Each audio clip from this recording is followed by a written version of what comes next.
آیت اللہ خامنائی کے بیٹے مجتبیٰ خامنائی کو نیا سپریم لیڈر نامزد کر دیا گیا۔ ایران کی مجلس خبرگاہ کی قوم سے اتحاد برقرار رکھنے کی اپیل۔ کہا ایرانی عوام نئے سپریم لیڈر سے وفاداری کا عہد کریں۔ موجودہ حالات میں قومی اتحاد اور یکجہتی ضروری ہے۔ سرکاری میڈیا کے مطابق ایران کی مسلح افواج کی قیادت نے نئے سپریم لیڈر مجتبیٰ خامنائی سے وفاداری کا عہد کر لیا ہے۔ پاسداران انقلاب نے کہا ہے کہ مجتبیٰ خامنائی کی پیروی کے لیے تیار ہیں۔ امریکی صدر پہلے ہی کہہ چکے ہیں کہ ایران کے سابق سپریم لیڈر کے بیٹے مجتبیٰ خامنائی کو جانشین بنانا قابل قبول نہیں۔ مجتبیٰ خامنائی والد کی پالیسی جاری رکھیں گے اور اگلے 5 سال میں دوبارہ امریکہ اور ایران تنازع ہوگا۔ نئے ایرانی سپریم لیڈر کے انتخاب میں واشنگٹن کی رائے بھی ہونی چاہیے۔ امریکہ کی منظوری نہ ہوئی تو نیا سپریم لیڈر زیادہ دیر نہیں چل سکے گا۔ اسرائیل نے بھی خبردار کیا تھا کہ نئے ایرانی سپریم لیڈر کو نشانہ بنایا جا سکتا ہے۔ نئے ایرانی سپریم لیڈر کی حمایت میں ایران کے مختلف شہروں میں ریلیاں۔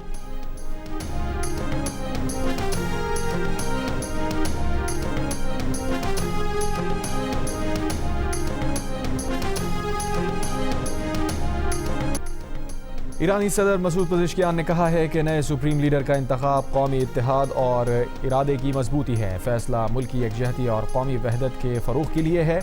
ایرانی نیشنل سیکیورٹی کونسل کے سیکریٹری جنرل علی لاریجانی نے کہا ہے کہ نئے سپریم لیڈر موجودہ حساس حالات میں ملک کی قیادت کر سکتے ہیں۔ انہوں نے کہا کہ ایرانی مجلس خبرگاہ نے خطرات اور حملوں کے باوجود نئے سپریم لیڈر کا انتخاب کیا۔ ایرانی عوام کو نئے سپریم لیڈر کی قیادت میں متحد رہنا چاہیے۔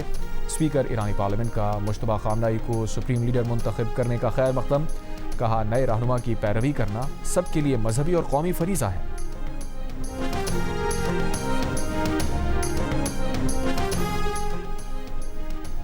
ایرانی وزیر خارجہ عباس اراغچی نے کہا ہے کہ نئے سپریم لیڈر کے انتخاب میں کسی غیر ملکی مداخلت کی اجازت نہیں دیں گے۔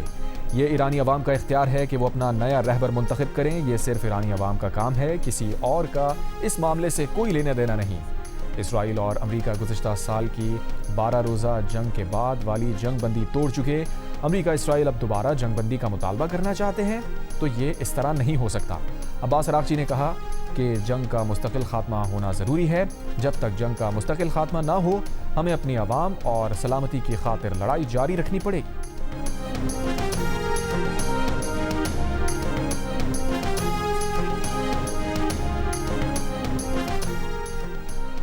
مشرق وسطی جنگ کے اثرات۔ عالمی منڈی میں تیل کی قیمتوں میں اضافہ۔ برنٹ خام تیل تقریباً 17% اضافے کے بعد $108 فی بیرل تک پہنچ گیا۔ امریکی خام تیل کی قیمت میں تقریباً 19% اضافہ، $108 فی بیرل ہو گیا۔ ماہرین کا کہنا ہے کہ مشرق وسطی میں جنگ طویل ہوئی تو تیل $120 فی بیرل تک جا سکتا ہے۔ امریکہ نے ایران سے جنگ میں اپنے 7ویں فوجی کی ہلاکت کی تصدیق کر دی۔ امریکی سینٹکام نے امریکی فوجی 1 مارچ کو سعودی عرب میں امریکی فوجی اڈے پر حملے میں زخمی ہوا تھا، جو بعد میں دم توڑ گیا۔ امریکی محکمہ خارجہ کی سعودی عرب میں امریکی سفارتی عملے کو فوری طور پر انخلاء کی ہدایت۔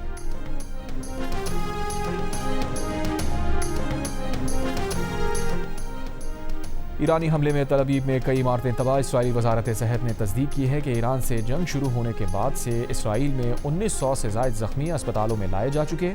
ایرانی پاسداران انقلاب کا 24 گھنٹوں میں 4 امریکی میزائل شکن دفاعی ریڈار تباہ کرنے کا دعویٰ۔ چینی خبر ایجنسی کے مطابق ایرانی حملے میں متحدہ عرب امارات کی جہاز کھینچنے والی ٹگ بوٹ سمندر برد ہو گئی۔ حملے کے 3 افراد لاپتہ، 1 شدید زخمی۔ متحدہ عرب امارات میں الفجیرہ میں آئل انڈسٹری زون میں آگ بھڑک اٹھی ہے۔ اماراتی حکام کے مطابق آگ ڈرون کا ملبہ گرنے کے باعث لگی۔ کسی کے زخمی ہونے کی اطلاع نہیں۔ صورتحال کنٹرول میں ہے۔ انڈسٹری زون کی سرگرمیاں متاثر نہیں ہوئیں۔ کویت کی سبیہ پاور اور واٹر پلانٹ میں آگ پر قابو پا لیا گیا۔ بحرین کے جزیرہ 17 پر ایرانی ڈرون حملے میں کئی شہری زخمی۔ مشرقی لبنان میں حزب اللہ نے اسرائیلی ہیلی کاپٹر تباہ کر دیا۔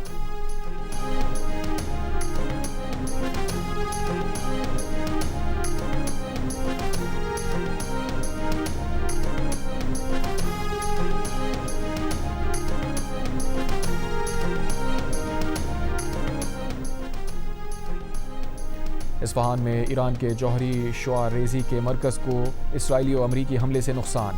ایران کے جوہری سیکیورٹی سینٹر نے تصدیق کر دی، تاہم کہا تنصیبات سے تابکاری یا آلودگی کی کوئی اطلاع نہیں ملی۔ ایران کی تیل کی تنصیبات اور پانی کے ذخائر پر اسرائیلی اور امریکی حملے، تیل کی تنصیبات پر حملوں کے کئی گھنٹوں بعد بھی تہران میں شعلوں پر قابو نہ پایا جا سکا۔ کرج شہر میں آئل ڈپو پر حملے سے قریبی مکانوں کو نقصان پہنچا، 6 افراد جاں بحق، کئی زخمی۔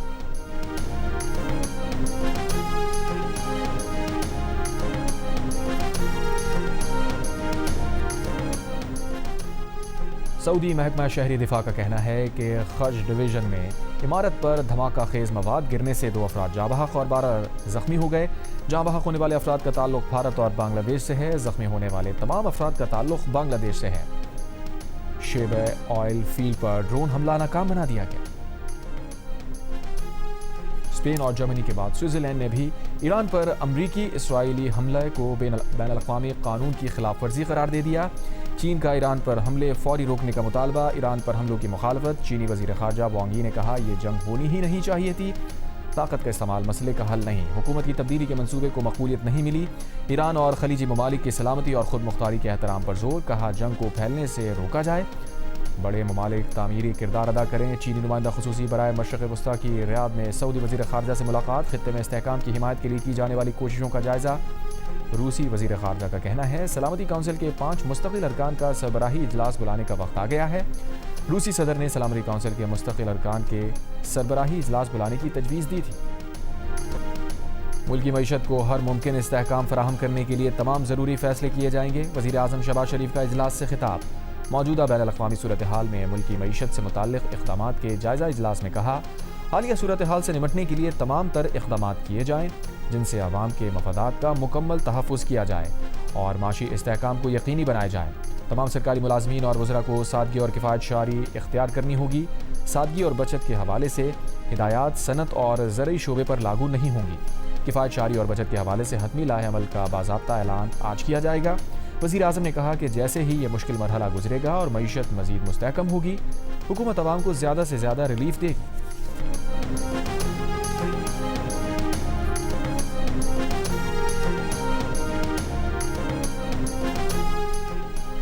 آبنائے ہرموز کی بندش سے توانائی بحران کا معاملہ، ذرائع کے مطابق خیبر پختونخوا حکومت نے وفاقی حکومت کی توانائی بچت سے متعلق تجاویز سے اتفاق کر لیا۔ خیبر پختونخوا کابینہ کے آج ہونے والے اجلاس میں توانائی بحران سے متعلق تجاویز پر غور ہوگا۔ مشیر خزانہ مزمل اسلم نے کہا وفاقی حکومت کو آگاہ کیا ہے کہ عید قریب آ رہی ہے، مارکیٹس کے لیے ایسی پالیسی بنائی جائے جس سے کاروبار پر فرق نہ پڑے۔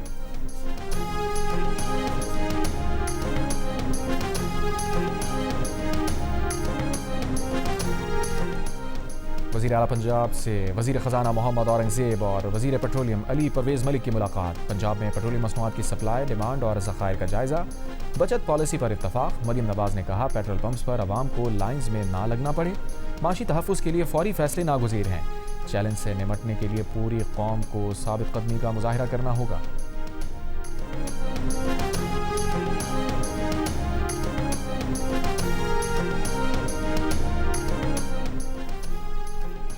وزیر اعلیٰ سندھ سے وفاقی وزیر خزانہ محمد اورنگزیب اور وزیر پیٹرولیم علی پرویز ملک کی ملاقات، تیل قیمتوں میں اضافے اور ایندھن ذخائر پر بریفنگ۔ اجلاس میں بتایا مشرق وسطیٰ تنازع بڑھا تو خام تیل $120 فی بیرل تک جا سکتا ہے۔ وزیر خزانہ محمد اورنگزیب نے کہا تیل کی قیمتوں کے مالی اثرات سے نمٹنے کے لیے متبادل منصوبے تیار کیے جا رہے ہیں۔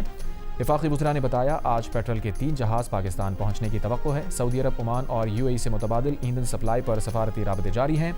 IMF سے پیٹرولیم لیوی میں ریلیف کی درخواست کریں گے۔ وزیر اعلیٰ سندھ مراد علی شاہ نے کہا قومی معیشت کا پہیہ چلتا رکھنا حکومت کی ترجیح ہے۔ میٹنگ میں زیر غور آئی تمام تجاویز کابینہ میں زیر بحث لائیں گے۔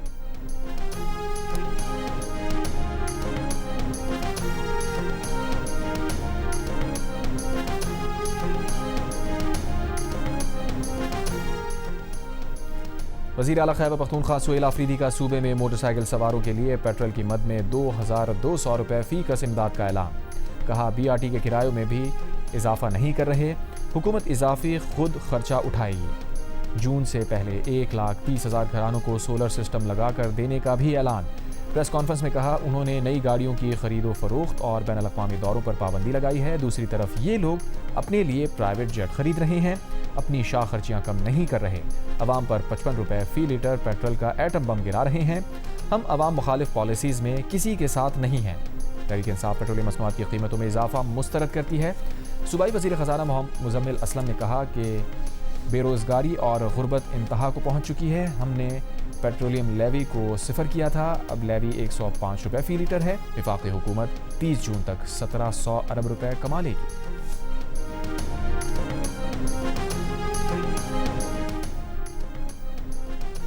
اس وقت پیٹرولیم مصنوعات کی قیمتیں بڑھانا بحران کا فائدہ اٹھا کر آئل کمپنیز کو زیادہ منافع دینے کے برابر ہے. سابق وزیر خزانہ مفتاح اسماعیل کا تبصرہ. کہا آئل کمپنیز جو پیٹرول اور ڈیزل آج بیچ رہی ہیں وہ 28 فروری سے پہلے کم قیمت پر لیا گیا تھا. ابھی قیمتیں بڑھانے اور کمپنیز کو مزید زیادہ منافع دینے کی کوئی ضرورت نہیں تھی. ابھی قیمتیں بڑھانا یہ ویسا ہی ہے جیسا حکومت نے شوگر ملز کو چینی برآمد کرنے کی اجازت دی تھی. اس سے شوگر ملز مالکان کا منافع بڑھا لیکن عوام کا نقصان ہوا.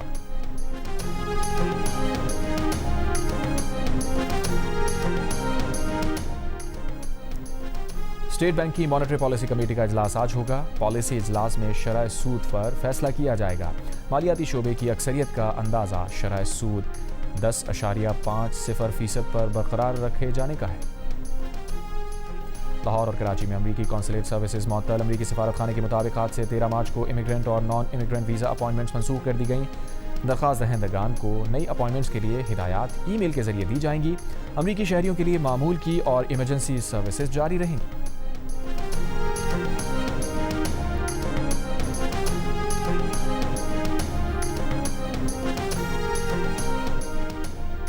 وزیر اعظم شہباز شریف اور صدر یو اے ای شیخ محمد بن زائد کے درمیان رابطہ. پاکستانیوں کی دیکھ بھال پر وزیر اعظم نے اماراتی حکام کا شکریہ ادا کیا. یو اے ای میں سفیر پاکستان شفقت علی خان نے کہا سفارت خانہ اور قونصل خانہ 24 گھنٹے پاکستانیوں کی خدمت کے لیے فعال ہیں. پاکستانی برادری کی رہنمائی کے لیے خصوصی ڈیسک قائم.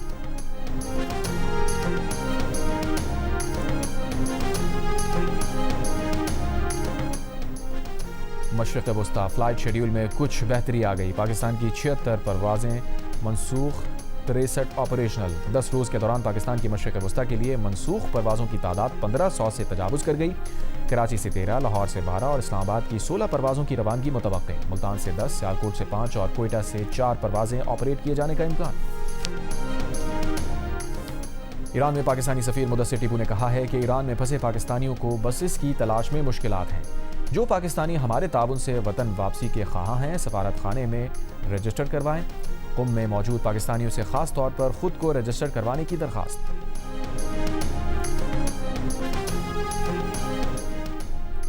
سعودی عرب میں پاکستانی سفیر احمد فاروق نے کہا ہے کہ موجودہ حالات میں تمام ہم وطن پرسکون رہیں.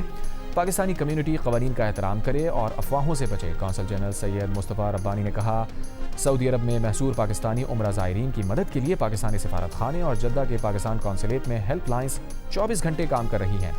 گزشتہ 2 دنوں میں سعودی عرب کے مختلف ایئرپورٹ سے تقریباً 160 پاکستانی عمرہ زائرین کو وطن روانگی میں سہولت فراہم کی گئی.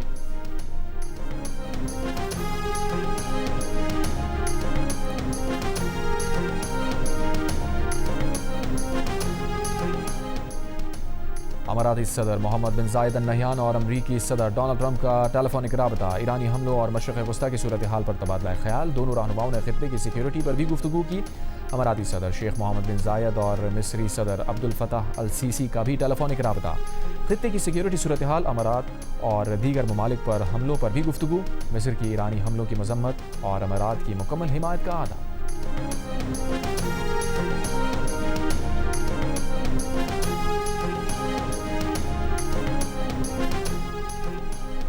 ایک امریکی اخبار نے دعویٰ کیا ہے کہ امریکہ ایران کے ایٹمی مواد پر قبضہ کرنے کے لیے اسپیشل فورسز بھیجنے کا جائزہ لے رہا ہے. امریکی نیوز ویب سائٹ ایکزیوس نے ذرائع کے حوالے سے دعویٰ کیا ہے کہ امریکہ اور اسرائیل نے ایران کے خلاف جنگ میں کسی مرحلے پر ایران کے افزودہ کردہ یورینیم کو قبضے میں لینے کے لیے فوج بھیجنے پر آپس میں گفتگو کی ہے. تاہم یہ کارروائی اس وقت کی جا سکتی ہے جب امریکہ اور اسرائیل کو یقین ہو جائے گا کہ ایرانی افواج انہیں نقصان نہیں پہنچا سکے گی. امریکی میڈیا نے جمعے کو دعویٰ کیا تھا کہ امریکی صدر مخصوص اہداف کے لیے فوجی ایران بھیجنے پر غور کر رہے ہیں.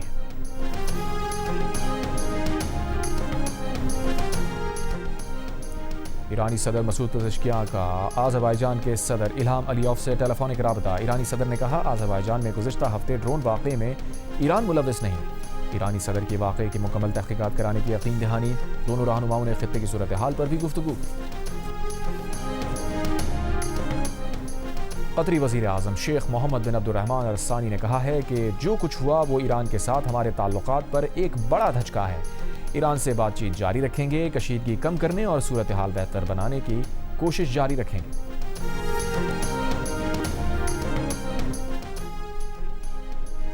گلاسگو میں سینٹرل اسٹیشن میں آگ، اسٹیشن کی عمارت کا کچھ حصہ گر گیا۔ اسٹیشن میں آگ کے بعد متعدد ٹرینز منسوخ کر دی گئیں۔ اسٹیشن غیر معینہ مدت تک بند۔ واقعے میں کسی جانی نقصان کی اطلاع نہیں۔ آئی سی سی T20 ورلڈ کپ کا فائنل، دفاعی چیمپئن بھارت نے جیت لیا۔ فیصلہ کن مارکے میں نیوزی لینڈ کو 96 رن سے مات دے دی۔ احمد آباد میں کھیلے گئے فائنل میں بھارت نے مقررہ اوورز میں 5 وکٹ پر 255 رنز بنائے۔ T20 ورلڈ کپ کی تاریخ کا تیسرا سب سے بڑا اسکور بھی بنایا۔ ان کے top order better Sanju Samson نے 89، ایشان کشن نے 54 اور ابھیشیک شرما نے 52 رنز کی جارحانہ اننگز کھیلی۔ Kiwi all rounder Jimmy Neesham نے 3 وکٹیں حاصل کی۔ ہدف کے تعاقب میں کیویز 159 رنز پر آؤٹ ہو گئے۔ ٹم سائفرٹ نے 52 اور کپتان مچل سینٹنر نے 43 رنز بنائے۔ 4 وکٹیں حاصل کرنے والے Bumrah player of the match, Sanju Samson player of the tournament قرار پائے۔ ایونٹ جیو سپر اور ڈیجیٹل ایپ مائی کوپر براہ راست نشر کیا گیا۔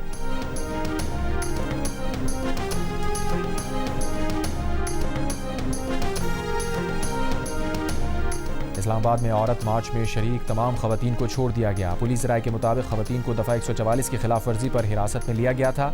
ضلع انتظامیہ کا کہنا ہے کہ شہر میں دفعہ 144 نافذ ہے، کسی کو اجتماع کی اجازت نہیں دی جا سکتی۔ عورت مارچ انتظامیہ کا کہنا ہے کہ زیر حراست خواتین پر مقدمہ درج نہیں کیا گیا۔ معافی نامے پر دستخط کرنے کے بعد خواتین کو رہا کیا گیا۔ رہا ہونے والی صحافی فرد فاطمہ نے کہا، کوریج کے لیے فون نکالا تو فون چھین لیے گئے۔ ویمن پولیس کی ایس ایچ او نے ہمارے ساتھ ناروا سلوک کیا، ہمیں تشدد کا نشانہ بنایا۔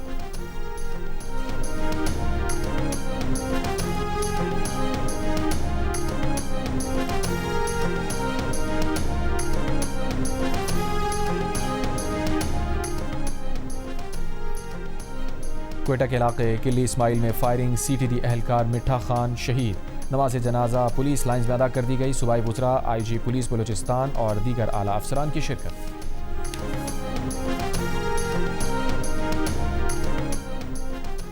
لکی مروت کے سرائے نورنگ بازار میں پولیس پارٹی پر نامعلوم موٹر سائیکل سواروں کی فائرنگ، ایک شہری جاں بحق، ایک پولیس اہلکار زخمی، حملہ آور فرار۔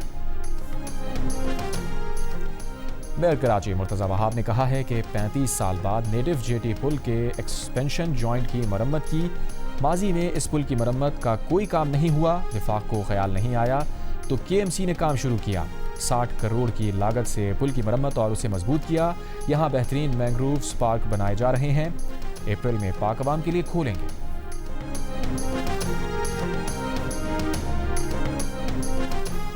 پاکستان کرکٹ ٹیم شاہین شاہ آفریدی کی قیادت میں ڈھاکہ پہنچ گئی۔ کھلاڑی آج سے سیریز کی تیاری کریں گے۔ پاکستان اور بنگلہ دیش کے درمیان 3 ون ڈے میچز 11، 13 اور 15 مارچ کو میرپور ڈھاکہ میں کھیلے جائیں گے۔ میچز جیو سپر براہ راست نشر کرے گا۔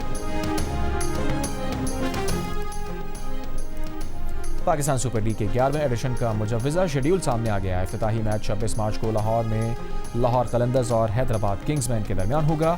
3 مئی کو فائنل سمیت 2 پلے آف میچز کی میزبانی بھی لاہور کرے گا۔ پہلا کوالیفائر راولپنڈی میں رکھا گیا ہے۔ ایونٹ میں شریک تمام 8 ٹیمز پہلے مرحلے میں 7 میچز اور دوسرے مرحلے میں مزید 3 میچز کھیلیں گے۔ 5 گیندوں پر 5 وکٹیں۔ نیوزی لینڈ کے فاسٹ بولر بریٹ رینڈل نے فرسٹ کلاس کرکٹ میں نیا ریکارڈ بنا ڈالا۔ سینٹرل ڈسٹرکٹ کی طرف سے ندرن ڈسٹرکٹ کے خلاف یہ کارنامہ انجام دیا۔ انہوں نے مجموعی طور پر 12 گیندوں پر 7 وکٹیں حاصل کی۔ اور یوگنڈا کے جیکب کپلیمو نے ہاف میراتھن کا عالمی ریکارڈ بنا دیا۔ جیکب کپلیمو نے 57 منٹ 20 سیکنڈز میں لسبن ہاف میراتھن مکمل کی۔ اس سے قبل ایتھوپیا کے یومیف کجلچا نے 57 منٹ 30 سیکنڈز میں ریکارڈ بنایا تھا۔